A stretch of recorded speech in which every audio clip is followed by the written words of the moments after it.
ተማሪ ብሩክ ጥበቡ እባላለሁ። የአዲስ አበባ ዩኒቨርሲቲ የ5ኛ ዓመት የህግ ተማሪ ነኝ። እሺ ህግ እንግዲህ ያው ብዙን ጊዜ ይፈራል፣ ከባድ ትምህርት ነው ይባላል። ነገር ግን ያው ትኩረት ከሰጠን ጊዜያችንን ከሰጠን ይሄን ያክል ከባድ የሚባል አይደለም፣ ቀላልም አይደለም፣ ግን ደግሞ የሚፈራም ትምህርት አይደለም፣ ይሰራል። ማንኛውም ተማሪ ገብቶ ሊማረው የሚችል አይነት ትምህርት ነው። ጥያቄው ያው እንደተከታተልነው በጣም አስተማሪ ናቸው።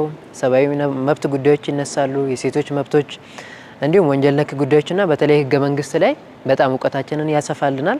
የምናውቀውንም ነገር እንኳን ቢሆን ድጋሚ እንድናስታውስ ያደርገናል። እዚህ መተን ስንጠየቅ የረሳናቸውንም የምንከልስበት ይሆናል ማለት ነው። ስለዚህ አጠቃላይ ለአዲስ አበባ ዩኒቨርሲቲ ህግ ትምህርት ቤት ተማሪዎችም ሊሆን ይችላል፣ አጠቃላይ ለዩኒቨርሲቲ ተማሪዎች እድሉና ጊዜው ላላቸው መጥቶ ቢሳተፉ ተዝናንተው እውቀታቸውን ጨምረው ጥሩ ቆይታ አሳልፈው ይሄዳሉና ወደ ጥያቄው እንዲመጡ በአክብሮት ጋብዛቸዋለሁ ማለት ነው።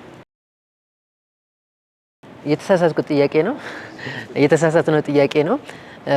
በእንግሊዝ ሀገር ለመጀመሪያ ጊዜ ያው ንጉሱንም ጨምሮ ሁሉም ሰው በህግ ፊት እኩል ይሆናል የሚለው ትልቁ የመብቶች ሁላ እናት ተብሎ በታሪክ የሚጠቀሰው ዶክመንት ያው ማግና ካርታ ይባላል። በተደጋጋሚ ተምረነዋል። እኔም ያው ባልደረባይም አብራኝ የነበረችው ነገር ግን ሊመጣልን አልቻለም ጥያቄውና በሱ አጋጣሚ ያው እያወቅን የተሳሳትነው ጥያቄ ነው። በዚያው ማግና ካርታ ይባላል መልሱ ማለት ነው። እሺ፣ አመሰግናለሁ።